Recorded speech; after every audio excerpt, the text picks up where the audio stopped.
Over the last 25 years, I've had the privilege of interviewing and highlighting some truly interesting people. Everyone who is anyone, both the famous and the infamous. From presidents and their first ladies to kings and queens, movie stars and pop stars, captains of industry, heads of state, sports personalities, innovative entrepreneurs, and some pretty fascinating everyday people. Today, I am proud to introduce you to Natasha Washington, whose passion for people has led her to a career in healthcare that serves her community in so many ways. So, Natasha, I have to start out by just talking about what led you into healthcare. It's my passion also. Yes, ma'am. Well, first, I do want to always give God the glory in all that I do. I'm just so thankful and blessed that you chose to speak with me on today. I want to thank you so very much for choosing little old Tasha. What led me to healthcare was my grandmother. I took care of my grandmother, raised me. She raised me from a child. She got me at the age of 1 year old. And growing up, that's my mom, my dad's mom. And growing up, she always told me that my mom was a nurse and her mom was a nurse, but I never really knew my mom. So I just said, okay, well, I know I came from a great lady, so I want to be a nurse. I never did get a chance to pursue that part of it. But one day I lost my job in the casino and I was given the opportunity to be able to be a blessing to a family. And I loved it. It gave me joy. It gave me peace each and every time that I went into them people's homes. It was just like such a blessing to me to be a blessing. But I realized I wanted to be blessed hands in numerous places. And when I was working with hospice and I had to take care of other families and they asked me to do other things on the side, I agreed, but I was working very hard. And it was such a stress because I was also had children at the time. So I prayed about it and say, Lord, what do I need to do? And God gave me the vision to be able to seek out my own career and open my own business to be able to have numerous of people on my team. And Natasha, I can tell you, I was one of those families that is touched by home health care givers because my dear grandmother was 99 years old, and she wanted to spend her last days in transition at home.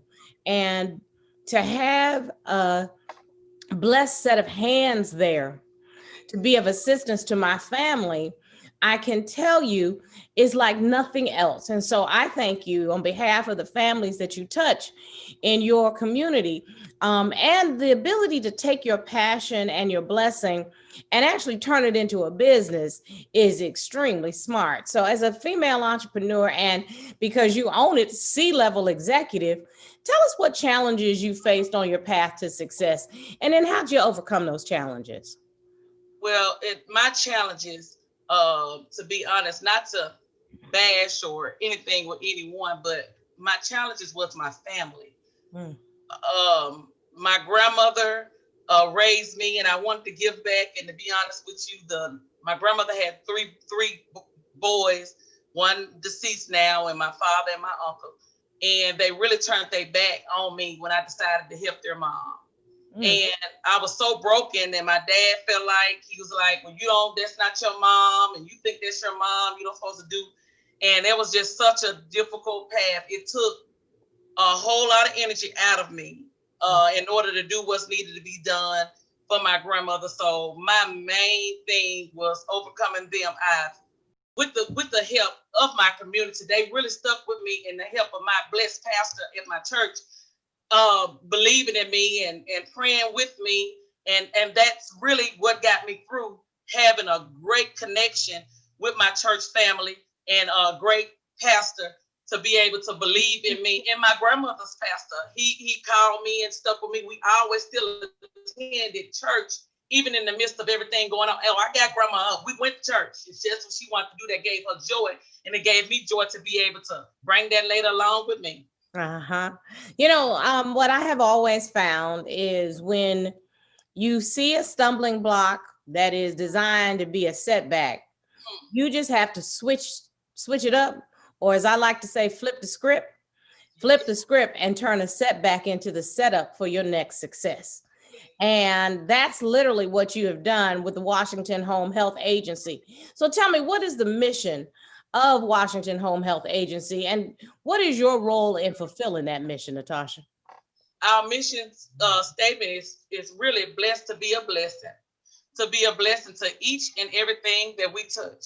And touch meaning now that things are going on via Zoom and stuff. That means if I come in contact you, I pray that you see God, not me. That's pretty much our mission. We go out and we take our patients and clients places to eat.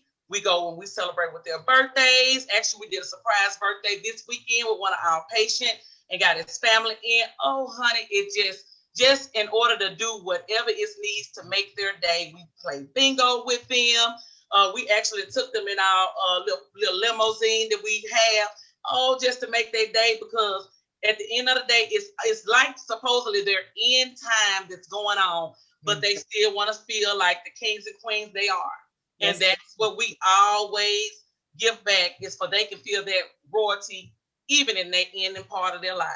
I know that's right, because a transition does not have to be a sad occasion. It needs to be a joyous one for homegoing purposes. You talking about what services you provide just really reminded me.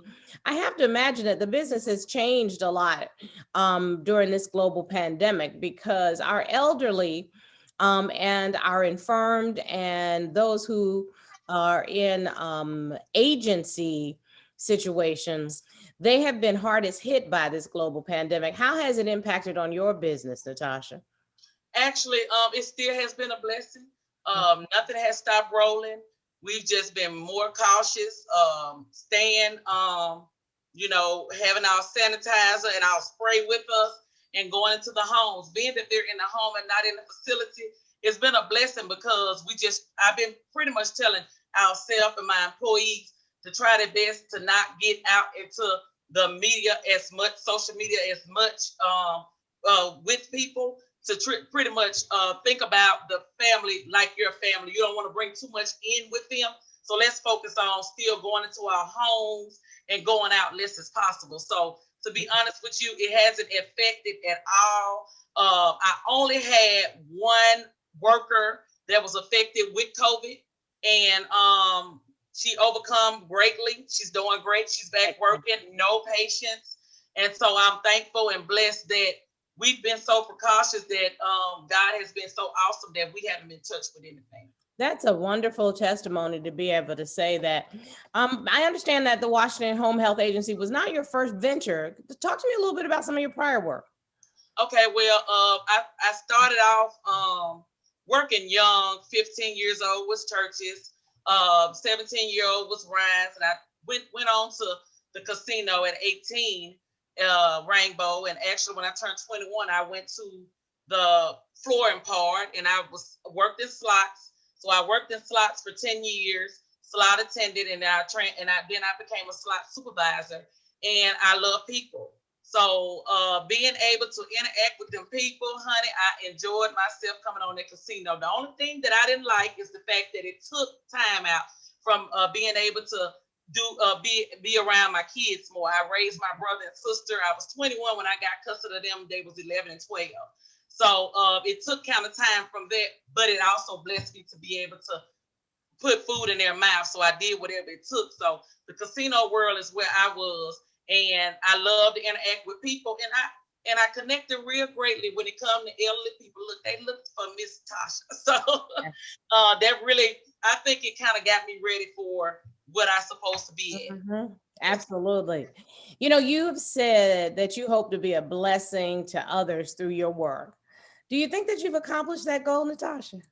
Yes, ma'am. And the reason why I say that, because I get calls daily from my patients. They always looking for me, talking to me, and they clients and things. They're not clients. Their families has called, and not only that, we end up voting #1 home health company of the year of 2020.